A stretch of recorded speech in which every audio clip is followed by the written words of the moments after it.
Terima kasih pemirsa, Anda masih bersama kami dalam iNewsroom, di mana PPATK menemukan transaksi mencurigakan 100 caleg hingga mencapai 51,4 triliun rupiah. Terkait temuan mencurigakan tersebut, PPATK telah berkoordinasi dengan Bareskrim Mabes Polri serta Komisi Pemberantasan Korupsi.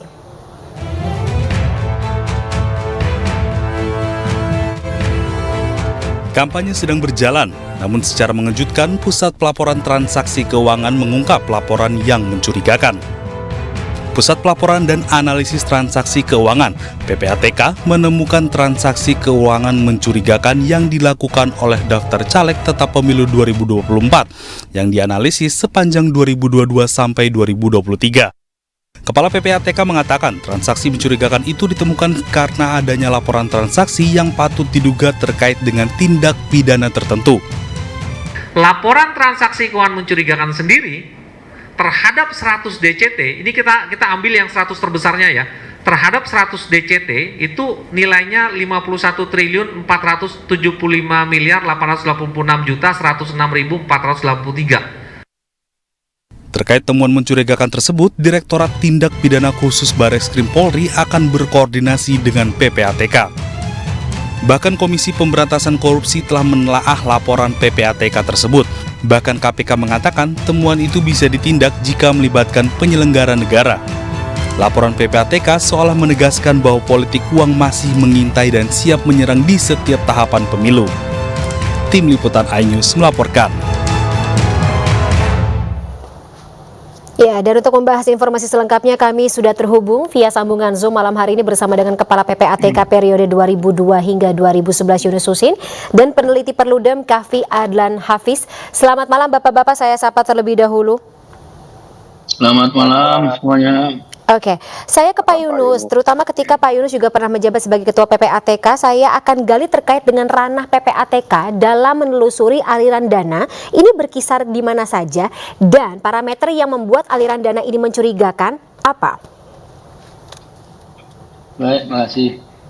Ini memang PPATK itu di dalam bahasa Inggris generic name-nya Financial Intelligence Unit ya. Unit Keuangan Intelligence.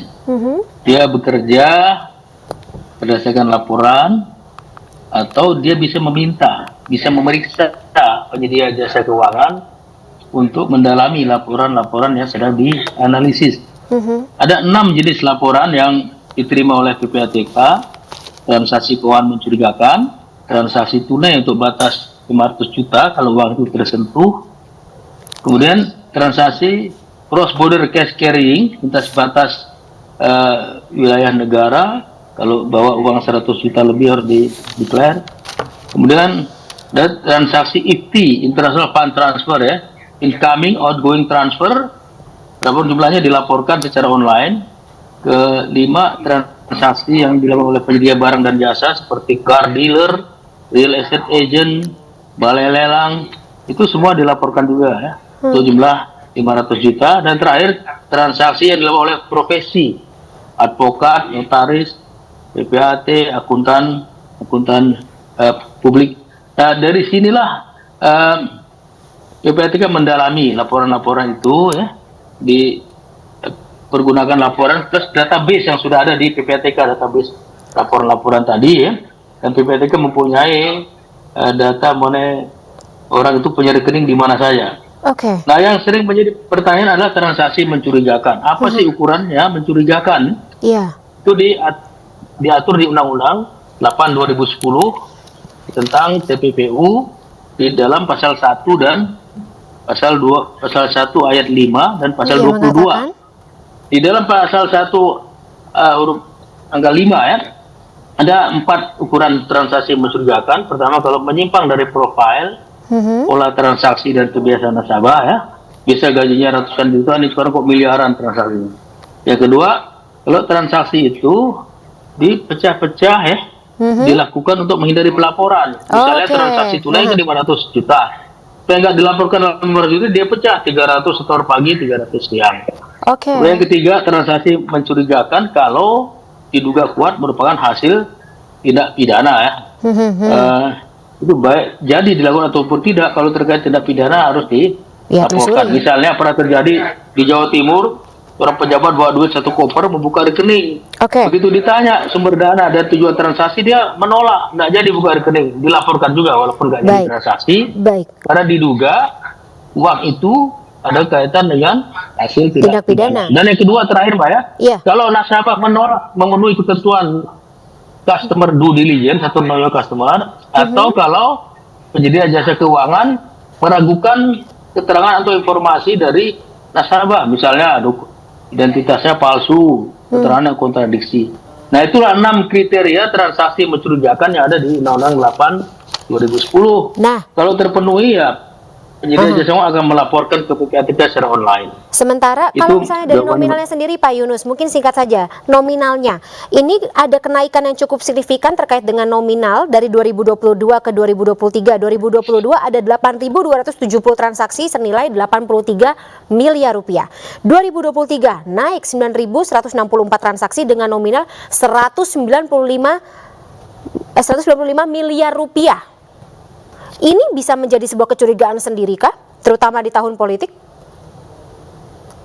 Jadi kalau untuk ukuran mencurigakan memang tidak ada batasan jumlah threshold ya.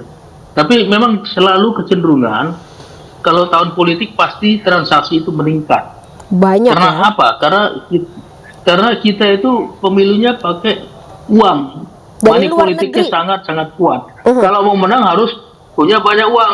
Bagaimana cari uang? Ya, korupsi misalnya. Oke. Misalnya saya ambil contoh nyata saja. Bupati Labuan Batu tertangkap tangan kasus korupsi. Seharusnya bukan hanya KPK, Bawaslu juga bertukar informasi sama-sama nyelidiki apakah ada kaitan dengan pemilu. Saya yakin pasti ada kaitannya karena dia ingin menang terus. Ya, jadi dia kumpulkan uang ya. Itu jadi dari luar negeri. Pak Cenderung meningkat. Pak Yunus, alirannya dari luar negeri, itu juga mencurigakan kah? Aliran bisa dari dalam, bisa dari luar. Ya, bisa dari dalam, bisa dari luar, tapi yang jelas menjelang pemilu selalu transaksi tunai mencurigakan itu pasti meningkat karena mereka semua cari uang dengan berbagai cara, halal ataupun tidak halal. Misalnya tidak halal korupsi, bisa juga buat kredit macet atau membobol bank misalnya, bisa juga insider trading, market manipulation, illegal logging bisa, kemudian illegal mining, narkoba, dan lain-lain. Itu bisa jadi sumber dana untuk ya memenangkan dirinya dalam pemilu atau partainya. Apalagi kalau misalnya Karena kita sudah money politik dicatatkan, begitu kuat ya. apalagi kalau sudah dicatatkan oleh PPATK bahwa memang terbukti kalau misalnya kita telusuri dari sumbernya, ada nama-nama caleg yang bahkan saat ini terdata sebanyak 256.000 nama. Kemudian ketika ditelusuri lebih lanjut, 45.000 namanya terlibat dengan kasus. Oke, saya ke Mas Kavi. Tanggapan Anda sebagai pengamat demokrasi? Ya, terkait dengan ini ya, terkait dengan temuan PPATK, saya kira ini kan bagaikan problem yang berulang ya. Tentu Pak Yunus mungkin ketika masih pejabat itu juga menemukan hal yang sama. Tapi seingat saya misalnya di 2019 PPATK juga menemukan transaksi yang janggal dalam jumlah yang besar gitu ya, yang kemudian mengalir ke baik itu ke partai politik, tapi bukan dengan jalur-jalur yang resmi seperti itu. Seperti misalnya yang jadi temuan PPATK gitu ya, ini masuknya ke bendahara partai politik, bukan ke rekening khusus dana kampanye gitu ya, yang kemudian didaftarkan oleh partai politik ke KPU seperti itu. Nah, ini sebetulnya ada dua hal, Mbak. Yang pertama itu kan soal politik uangnya ya, bahwa di tahun-tahun pemilu tadi disampaikan oleh Pak Yunus gitu ya, bahwa dalam tahun-tahun pemilu ini memang ada transaksi yang sangat besar yang ini rawan sekali digunakan untuk melakukan politik uang misalnya. Ini yang juga kemudian membuat ongkos politik kita menjadi sangat mahal. Itu yang pertama. Kemudian yang kedua adalah soal dana ilegal. Ini juga soal bagaimana tindakan atau penindakan hukum, ya, penegakan hukum. Di dalam undang-undang pemilu misalnya, ketika dana kampanye itu kemudian digunakan, yakni dana yang berasal dari sumber-sumber yang ilegal, misalnya sumber dana dari dana asing, atau kemudian dana yang dihasilkan dari perbuatan melawan hukum, ini bahkan bukan hanya lagi mendapatkan sanksi administratif, tetapi juga sanksi tindak pidana seperti itu. Artinya ada sanksi pidana yang kemudian bisa dikenakan. Nah, sayangnya kenapa ini jadi problem yang berulang? ya, karena temuan PPATK ini tidak ditindaklanjuti, tidak ditindaklanjuti oleh baik itu KPU maupun Makanya Bawaslu berulang sebagai tiap tahun ya, penyelenggara Mas Kavi? pemilu, seperti itu. Ya. Oke, ya makanya berulang setiap tahun. Nah, Pak Betul. Yunus, saya kembali ke Pak Yunus. Ketika ini juga sudah ditemukan lagi-lagi, diduga dananya juga berasal dari kasus korupsi ranah KPK dan juga kasus perjudian ranah Bareskrim Mabes Polri. Tapi berdasarkan kata Mas Kavi tadi, tiap tahun politik mesti ada aliran dana atau kasus aliran dana yang mencurigakan ini berulang. Mitigasinya berarti ada yang salah, ada missing link di sini, Pak Yunus. Jadi memang kalau dilihat dari pemilu yang penuh dengan money politik ya, kemudian kita lihat berbagai macam tindak pidana yang banyak terjadi yang melihat cuci uang di Indonesia, menurut penelitian kan korupsi, narkotika, perpajakan, perbankan, lingkungan hidup ya, itu sumber utama dari TPPU. Nah menjelang pemilu pasti dia meningkat, karena mereka butuh uang untuk menang dalam pemilu. Nah, bagaimana antisipasi terhadap ini misalnya atau mitigasinya ya? Ya, pemerintah sebenarnya kalau mau menanggung biaya pemilu, katakanlah sebagian ya, tidak dilepaskan sepenuhnya kepada caleg atau partai. Kalau diserahkan seperti sekarang ini, pemerintah kan nanggung cuma sedikit aja bantu. Ya, mereka jor-joran cari dana. Sesama calon-calon dari partai yang sama pun mereka bersaing. Pasti dia cari duit untuk mengalahkan lawan-lawannya dari partai yang lain atau partai yang sama. Dan celakanya RKDK ini tidak pernah menggambarkan laporan keadaan keuangan yang sebenarnya. Karena tidak semua terlaporkan ya. Kemudian kalau laporan bentuknya in natura, bentuknya jasa misalnya, atau oleh relawan segala macam bantuan langsung kepada ya partisipasi mereka, banyak yang tidak dilaporkan. Sehingga dari hulu sebenarnya pemilu kita ini udah kurang begitu transparan, kurang begitu accountable. Jadi integritasnya bisa kita pertanyakan, hasilnya di hilir. Karena di hulu saja mereka tidak transparan, tidak accountable. Walaupun diaudit oleh akuntan, tapi audit itu waktunya terbatas, yang dilihat juga terbatas. Namanya agreed upon procedure, tidak ada opini sama sekali, bukan investigatif audit. Dan hanya lebih banyak basa-basi, waktunya terbatas, hasilnya diumumkan setelah pemilu, keluar hasilnya kemungkinan. Ya, jadi nggak ada gunanya bagi pemilih di dalam menentukan pilihannya. Begitu juga Gakum itu kalau menangani pelanggaran pemilu, waktunya sangat-sangat terbatas. Nah, kalau yang dilakukan PPATK sebenarnya lebih banyak pidana umum daripada pidana pemilu. Yang menyidik adalah penyidik kepolisian, kejaksaan atau KPK. Bawaslu KPU kerjasamalah, bertukar informasi, mintalah hasilnya dari sana, pakai di dalam mengambil keputusan. Jangan bilang ini bukan kewenangan saya, jangan normatif, jangan terlalu legalistis. Bagaimana menjaga pemilu integral yang bisa dipercaya ya? Kalau seandainya otoritasnya terlalu normatif seperti ini, ya, kita harus jaga integritas pemilu ini.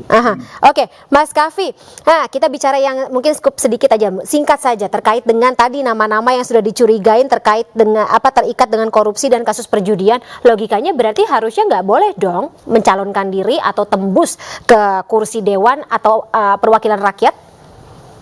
Ya, pertama kalau kita lihat di dalam aturan pencalonan ya, bahwa harus ada masa jeda gitu ya, ketika dia kemudian setelah terbukti kemudian dihukum gitu ya, melakukan tindak pidana seperti itu. Itu yang pertama, soal pencalonannya. Apakah kemudian ini berarti apakah kemudian dia bisa tembus atau tidak menjadi calon. Nah, yang kedua saya kira juga penting itu soal dana kampanyenya gitu ya. Nah, kita kan harus lihat ini. Tadi apa yang disampaikan gitu ya, bahwa realitas politik di Indonesia, beban kerja politik itu lebih banget kepada caleg secara personal dibandingkan partai politik. Sementara kerangka hukum kita itu memberikan mekanisme pengawasan terhadap dana kampanye itu melalui RKDK yang dimiliki oleh partai politik, bukan caleg misalnya. Artinya yang diawasi kemudian itu adalah hanya partai politik saja. Walaupun kemudian misalnya di laporan dana kampanye itu terlihat pengeluaran caleg berapa dan seterusnya. Nah, tetapi kalau kita lihat misalnya di 2019 laporan. Baik. kampanye di 2019 LPPDK-nya misalnya itu hanya caleg-caleg itu paling mahal ya, paling besar pengeluarannya itu hanya 1 miliar misalnya. Dan itu tidak dirinci keluarnya itu untuk apa saja, padahal kita lihat misalnya di seluruh penjuru kota ini balihonya luar biasa banyak seperti itu. Tetapi kalau misalnya kita bandingkan misalnya dengan beberapa riset seperti misalnya riset KPK kalau saya tidak salah itu biayanya bisa sampai 5 miliar seperti itu. Nah ini kan apa yang ada di laporan dana kampanye dengan apa yang ada di lapangan kan tentu saja sangat berbeda. Sehingga kita perlu tadi betul mengubah perspektif gitu ya. Jangan sampai KPU dan Bawaslu ini hanya legal formalistik saja, tetapi lebih jauh lagi menjadikan temuan PPATK itu sebagai data pembanding seperti itu. Sehingga kita berarti bisa sampai ada perubahan tindakan kampanyenya itu sesuai. Mas Kavi, berarti sampai ada perubahan gitu sikap, bukan sikap sih maksudnya tindakan yang lebih konkret dari baik KPK maupun juga Bawaslu ini tidak akan, ya pasti akan terulang lagi di tahun-tahun politik setelahnya. Betul. Betul Mbak, karena memang mungkin saya sedikit tambahkan karena memang KPU dan Bawaslu hari ini kan masih sangat membatasi diri KPU sendiri pada laporan resmi, RKDK dan seterusnya seperti itu. Tetapi lebih jauh harusnya PPATK itu diajak berkoordinasi, diajak bekerjasama, bukan PPATK-nya sendiri yang aktif seperti itu, tapi KPU dan Bawaslu-nya tidak aktif. Karena KPU sendiri sudah menyatakan tupoksi mereka tuh laporan dana kampanye termasuk rekening dana kampanye, tapi bukan laporan keuangan partai dan rekening yang disampaikan oleh PPATK. Ya masih ada beda perspektif dan mungkin ini adalah salah satu alarm konstitusi atau aturan main dalam pemilu dan juga tentu saja ini menyangkut ke aliran-aliran dana bagi parpol, caleg, terutama yang mencurigakan ini bisa ditangani lebih lanjut dan tentu saja mitigasi untuk tahun politik selanjutnya. Terima kasih sebelumnya Mas Kavi dan juga Pak Yunus Husin, karena durasi habis kita terpaksa sudahi dulu dialog kita malam hari ini. Salam sehat selalu, sampai jumpa, selamat malam.